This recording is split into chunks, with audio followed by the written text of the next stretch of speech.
नमस्कार दोस्तों, आप सभी का स्वागत करता हूं मैं इस वीडियो में।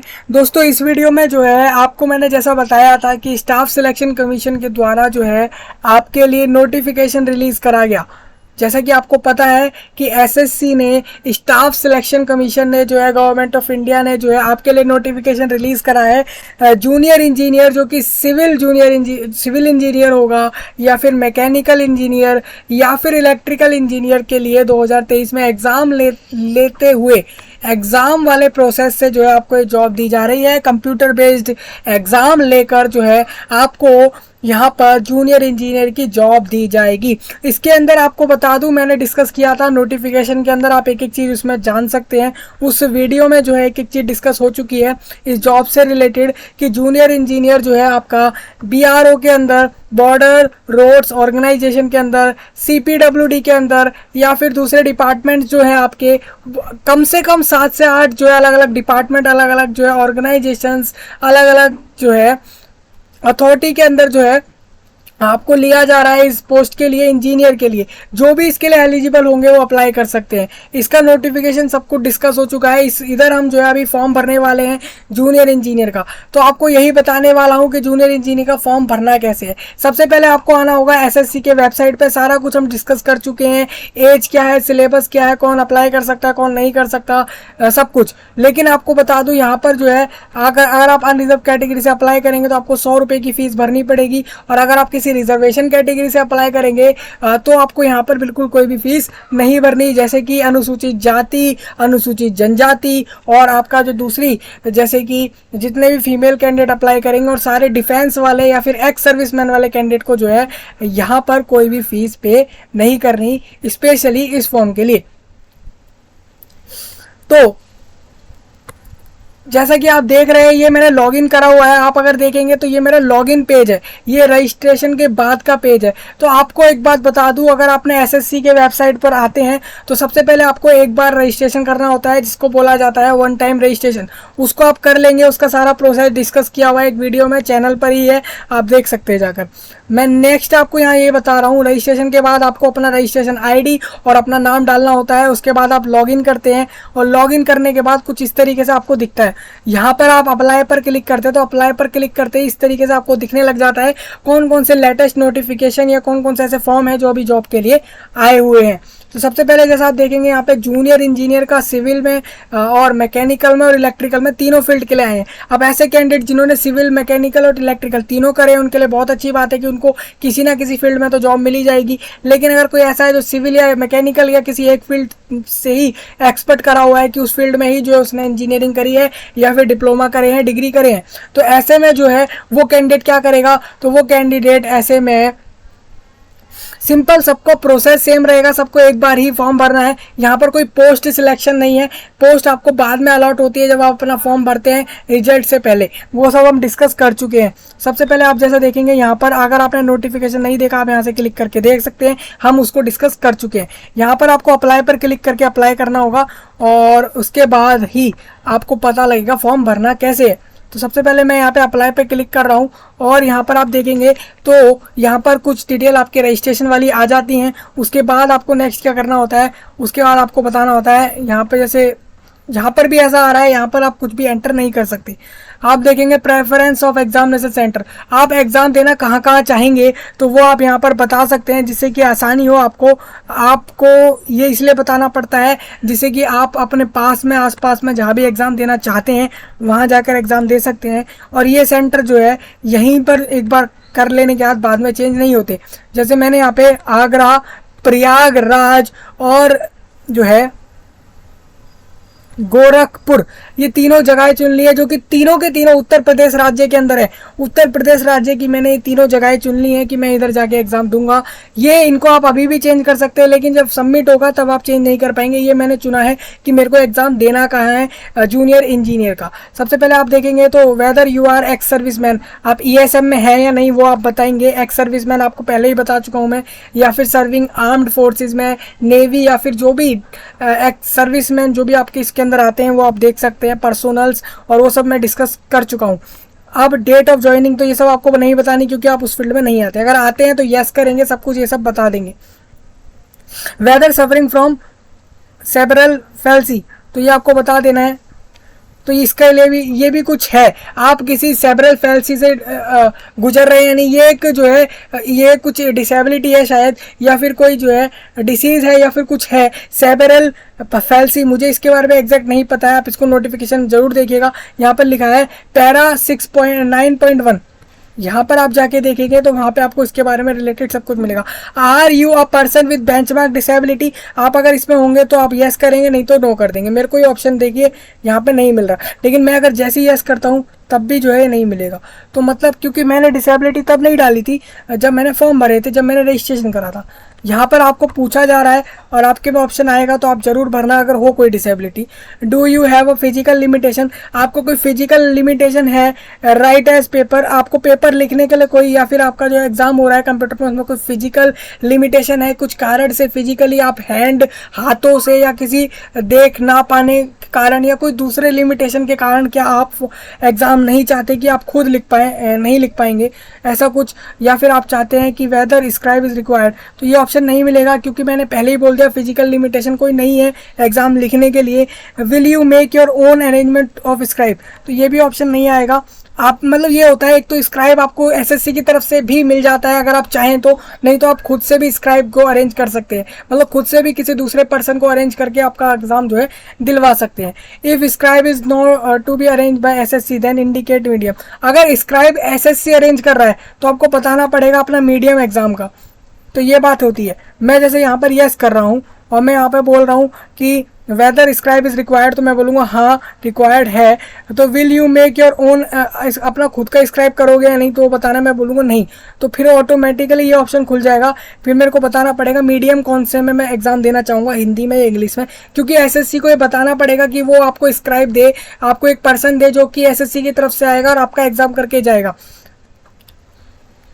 तो वो आपको बताना है। एग्जाम वो करता है, लेकिन मैं आपको बता दूं यहाँ पर ऐसा होता है शायद कि जो है आपको बताना पड़ता है कि कौन सा ऑप्शन करना है, कैसे करना है एग्जाम, क्योंकि स्क्राइब मतलब कोई दूसरा पर्सन एग्जाम दे रहा है, तो वहाँ पर ऐसा नहीं होगा कि कोई दूसरा पर्सन अपने दिमाग से एग्जाम दे, ऐसा नहीं होगा वहाँ पे, शायद ऐसा होता है क्योंकि एग्जाम आपका है, जॉब आपको मिलेगी, तो इस वजह से ऐसे रूल्स होते हैं। वेदर स्क्राइब इज रिक्वायर्ड, तो मैंने यहाँ पे नो कर दिया है, सारे ऑप्शन नो कर दिए हैं ऑटोमेटिकली, क्योंकि मैं इसको जो है मेरे को इसकी ज़रूरत नहीं होगी, आपको होगी तो आप इस तरीके से करेंगे। Whether seeking age relaxation, age relaxation आपको चाहिए तो बताएंगे येस और नो, आप और चाहिए तो आपको एज रिलैक्सेशन कोड बताना पड़ेगा, लेकिन मेरे में आएगा ही नहीं कोड, क्योंकि एज रिलैक्सेशन अनरिजर्व कैटेगरी वालों के लिए है ही नहीं, और मैंने रजिस्ट्रेशन में यूआर कैटेगरी डाला था। पोस्ट अप्लाइंग फॉर, तो आपको बता देना है किस पोस्ट के लिए अप्लाई कर रहे हैं। देखिए यहाँ पर एक चीज़ है, ये ऑप्शन मैंने पहले ही बताया था कि शायद नहीं मिलेगा, तो यहाँ मिल रहा है, तो इसका मतलब क्या है कि सिविल, यहाँ पर आप ये सिलेक्ट कर रहे हैं कि कौन से पोस्ट के लिए अप्लाई कर रहे हैं, मतलब सिविल में, इलेक्ट्रिकल में, मैकेनिकल में, लेकिन ये नहीं बताया जा रहा है कि कौन से डिपार्टमेंट में, बीआरओ के अंदर या फिर सीपीडब्ल्यूडी में या फिर कोई दूसरे डिपार्टमेंट में, तो वो आप यहाँ पे सिलेक्ट नहीं कर रहे हैं। तो इसका मतलब ये है कि वो आप कब सिलेक्ट करेंगे, रिजल्ट से पहले। ये बात क्लियर हो गई यहाँ पे। अब मैं इसके अंदर देखिए यहाँ पे कर देता हूँ जैसे कि सिविल, इलेक्ट्रिकल और मैकेनिकल, तो मैं यहाँ पर जो है मैं अप्लाई जिसके अंदर करना चाह रहा हूँ वो मैं कर रहा हूँ इलेक्ट्रिकल के अंदर। अब आप कंफर्म पोस्ट अप्लाइंग फॉर, तो मेरे को दोबारा इसको सेम इसको कंफर्म करना पड़ेगा। क्वालिफाइंग डिटेल्स में आपको क्या बताना है, जैसे कि क्वालिफाइंग डिप्लोमा, डिग्री, जो भी है आपका डिग्री होगा तो डिग्री सिलेक्ट करेंगे, डिप्लोमा है तो 3 साल का होना चाहिए या डिप्लोमा 4 साल का है, ये आपको बता देना है, या फिर सिर्फ डिप्लोमा है उसमें ईयर नहीं है, ऐसा कुछ आप बता देंगे। तो मैं यहाँ पे डिग्री बता रहा हूँ, सब्जेक्ट और स्ट्रीम बताने, तो इलेक्ट्रिकल इंजीनियरिंग की डिग्री होनी चाहिए अगर मैं इलेक्ट्रिकल में अप्लाई कर रहा हूँ तो ये होगा। अब देखिए experience, planning, execution, maintenance, minimum 2 year, तो यहाँ पर एक्सपीरियंस मेरे को लिखने को नहीं आएगा क्योंकि मैंने यहाँ पे डिप्लोमा नहीं डाला। मैं आपको दिखा देता हूँ, डिप्लोमा वालों में जो है यहाँ पे आपको एक्सपीरियंस लिखने का ऑप्शन मिल जाएगा, लेकिन डिग्री वालों में नहीं मिलेगा, क्योंकि डिग्री वालों से एक्सपीरियंस, देखिए यहाँ पे मिनिमम 2 ईयर बोला गया है। अब हम देखते हैं आगे, यहाँ कर हम इसको खाली छोड़ेंगे तो क्या होगा।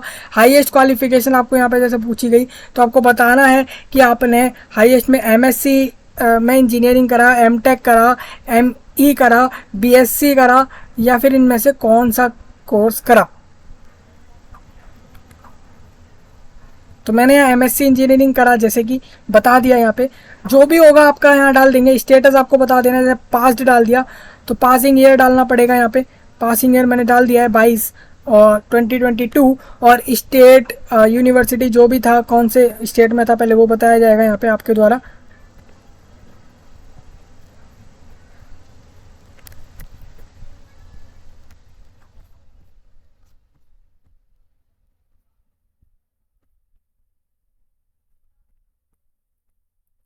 देखिए यहाँ पे ऐसे प्रॉब्लम आ जाती है कभी कभार फॉर्म भरते में, तो आप यहाँ पे सिंपल इसमें एक ही चीज़ करेंगे, लॉग आउट करेंगे और फिर से अपना लॉगिन करेंगे, क्योंकि ये प्रॉब्लम बहुत बार इसलिए भी आती है क्योंकि एसएससी में जो है आपके फॉर्म जब भी आते हैं तो बहुत सारे लोग एक साथ अप्लाई करते हैं फॉर्म में, तो ऐसी प्रॉब्लम जो है आपको भी आ सकती है।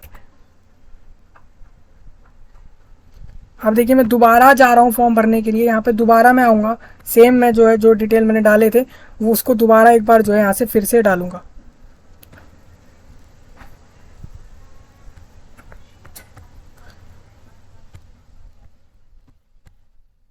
अभी तो क्या है कि हमने फॉर्म ज़्यादा भरा नहीं था तो हम डिटेल्स को डाल सकते हैं, नहीं तो फिर दोबारा से जब सब भर देंगे तब ऐसी प्रॉब्लम आएगी, तो थोड़ा जो है प्रॉब्लम आपको हो सकता है।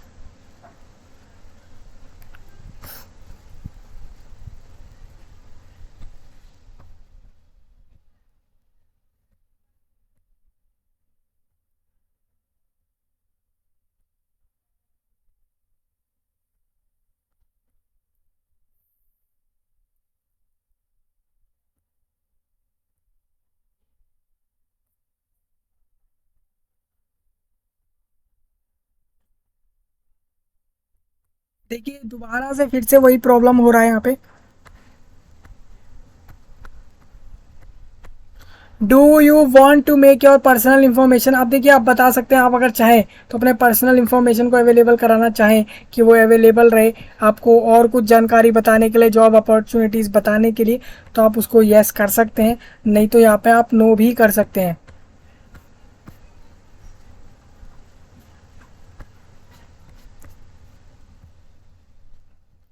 देखिए दोनों जगह सेम इशू हो रहा है, यहाँ पे कुछ भी ओपन नहीं हो रहा है।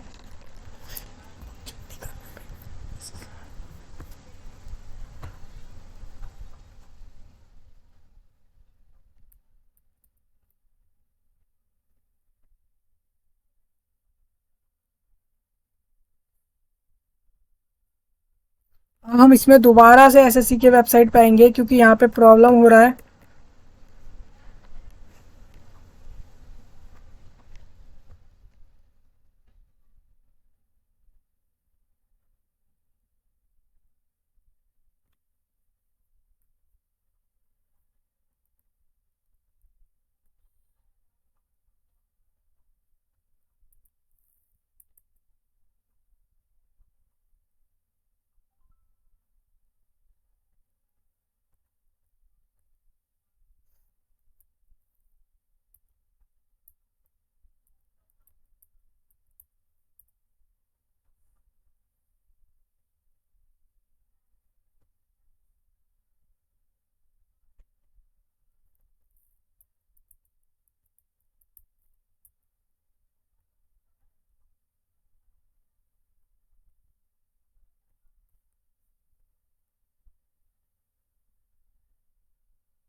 देखिए इस तरीके से मैंने यहाँ पे डाल दिया, जैसे कि मैंने यहाँ पे GGS डाल दिया है, गुरु गोविंद सिंह इंद्रप्रस्थ विश्वविद्यालय यानी यूनिवर्सिटी, ये मैंने यहाँ पे डाला। उसके बाद यहाँ पे अपना रोल नंबर डाल दिया, जो भी रोल नंबर होगा वो डाला जाएगा। यहाँ पे परसेंटेज डाली जाएगी आपके द्वारा, CGPA नहीं डाला जाएगा अगर परसेंटेज डाल देंगे आप तो। उसके बाद आप यहाँ पे नो कर देंगे। आप यस भी कर सकते हैं, जिससे कि आपको और जॉब अपॉर्चुनिटी बता सके, पर्सनल इन्फॉर्मेशन आपकी लेकर आपको उससे रिलेटेड जॉब बताए जा सके, उसके लिए आप कर सकते हैं। उसके बाद मैं यहाँ पे जो है फ़ोटो अपलोड करूँगा डाउनलोड में। देखिए ये डोनाल्ड ट्रंप की जो है फ़ोटो अपलोड करी गई है यहाँ पे। इस तरीके से आपको अपना फ़ोटो अपलोड करना है। फिर इसके बाद जो है यहाँ पे सिग्नेचर को अपलोड करा जाएगा इस तरीके से। उसके बाद वेदर द फोटो आपको बता देना यस हाँ भाई कि वो जो फोटो है अभी अभी की है, 3 महीने से ज़्यादा उसको नहीं हुए हैं। सेम उसके बाद आपको आई एग्री करना है। उसके बाद यहाँ पर अपना जो है ये जो लिखा आ रहा है ये वर्ड, ये जो DYJZE कैपिटल में सब कुछ इसको डालना है। उसके बाद प्रीव्यू करना है। प्रीव्यू में आप चेक कर सकते हैं सारा कुछ आपका आ चुका है। जैसे आपने देखा मैंने डाला यहाँ पे डिप्लोमा फॉर इलेक्ट्रिकल इंजीनियरिंग करी है मैंने, और उसमें मैंने डाल दिया कि MSc इंजीनियरिंग करी है, पास हो चुका हूँ 2021 के ईयर में, और दिल्ली से मैंने गुरु गोविंद सिंह इंद्रप्रस्थ विश्वविद्यालय से करा, जहाँ पे मेरा रोल नंबर ये है और मेरा परसेंटेज ये है। इस तरीके से डाला। उसके बाद मैं एडिट मॉडिफाई कर सकता हूँ। यहाँ पर आपको एक चीज़ बता दूँ, जैसे ही आप सबमिट करेंगे कोई डिटेल चेंज नहीं होता है, इस बात को ध्यान रखिएगा। अगर आप कोई डिटेल चेंज करना चाहें तो कर सकते हैं। अब रिसीव्ड हो चुका है। डू यू वांट टू, अब देखिए आपको सिंपल पेमेंट के लिए ही जाना पड़ेगा, इसके अलावा कोई ऑप्शन नहीं होता है अगर आप एक बार सबमिट करते हैं तो। ऑनलाइन पेमेंट 100 रुपीज़ की करनी है। देखिए मैं आपको दोबारा दिखाता हूँ, ये 100 रुपीज़ की पेमेंट जो आपको करनी होगी ये अनरिजर्व कैटेगरी और OBC जैसे कैंडिडेट को करनी है, बाकी कैंडिडेट को नहीं करनी है। अब मैंने जैसे ही सबमिट करा है, अब ये मेरे को डायरेक्ट कर दिया गया है SBI के ऑनलाइन पोर्टल पे, जहाँ से मैं इसको पेमेंट करने वाला हूँ। यहाँ पे आप देख सकते हैं नेट बैंकिंग का ऑप्शन होता है, UPI और डेबिट कार्ड क्रेडिट कार्ड आप सेम बैंक से या दूसरे बैंक से कर सकते हैं। तो मैं यहाँ पे UPI का जो ऑप्शन है उसको सिलेक्ट करता हूँ पेमेंट के लिए, क्योंकि उसमें 0 चार्ज लग रहा है, कोई एक्स्ट्रा चार्ज नहीं है। फॉर्म की फ़ीस 100 रुपीज़ जो है वही लगेगी, और ऑप्शन में भी आपको मिल जाता है ऐसा फ़ायदा। लेकिन अगर आप देखेंगे तो कहीं कहीं ऐसा भी है कि इसमें जो है आपको छूट नहीं भी मिल रही है, मतलब कहीं कहीं 1 रुपये 2 रुपये जो है बैंक के ट्रांजैक्शन पे पैसा जो है वो लग रहा है। अब देखिए complete transaction with in next, अब देखिए अगली अब देखिए मेरे को आपको ये करनी है ट्रांजैक्शन, आपको बता दिया गया with in next 4 minute 30 second, मतलब कि इतने मिनट में करनी है। तो ये आपको 5 मिनट एक्चुअल में मिलती है, जिसमें से 30 सेकेंड हो चुके हैं, ये आपको मिल चुकी है। यहाँ पे दो तरह के समय मिलते हैं, एक आपको नीचे भी यहाँ पे समय दिखता होगा। जैसे मैं यहाँ से QR जो है ऑप्शन चूज़ करता हूँ, QR का ऑप्शन मैंने जैसे सिलेक्ट किया उसके बाद मेरे को यहाँ पे अलग से टाइम मिल गया। प्लीज़ नोट दैट कि ओनली आपको इतना ही समय मिल रहा है कि इतने समय में आप पेमेंट करिए। इसको स्कैन करके कर सकते हैं, नहीं तो आपके पास जैसे भी ऑप्शन सही लगे उससे पेमेंट कर सकते हैं। तो इस तरीके से पेमेंट करी जाएगी। मैं यहाँ पे भी कैंसिल कर रहा हूँ और इसको ओके कर दे रहा हूँ। इस तरीके से आप पेमेंट कर देंगे। बस पेमेंट के बाद कुछ नहीं होता है। पेमेंट के बाद आपको SSC के वेबसाइट से जो है, जैसे यहाँ पे मेरे को SSC के वेबसाइट पे डायरेक्ट किया गया। SSC के वेबसाइट पे आप देखेंगे तो मैं जैसे अप्लाई वाले ऑप्शन में जाता हूँ तो अभी मेरा लॉगिन नहीं है, लेकिन आप देखिए क्योंकि लॉगिन ऑटोमेटिकली लॉग आउट हो जाता है पेमेंट के बाद। उसके बाद आपको लॉगिन करके देखना पड़ता है कि आपका जो पेमेंट हुआ है उसको जो है फिर इसको डाउनलोड करके रखना पड़ता है एप्लीकेशन को। ये पूरा प्रोसेस है। आपको अगर जो है जूनियर इंजीनियर के लिए JEE के पोस्ट के लिए अप्लाई करना है, चाहे वो सिविल मैकेनिकल इलेक्ट्रिकल किसी से भी हो, आप अप्लाई कर सकते हैं 100 रुपये की फ़ीस में SSC की तरफ से, जिसमें अच्छी खासी सैलरी है और बहुत सारे फ़ायदे हैं जो सब मैंने आपको बता दिए हैं। तो बस इसी के साथ वीडियो को कर रहा हूँ एंड मिलेंगे आपके साथ नए वीडियो में। तब तक के लिए आप सभी का धन्यवाद।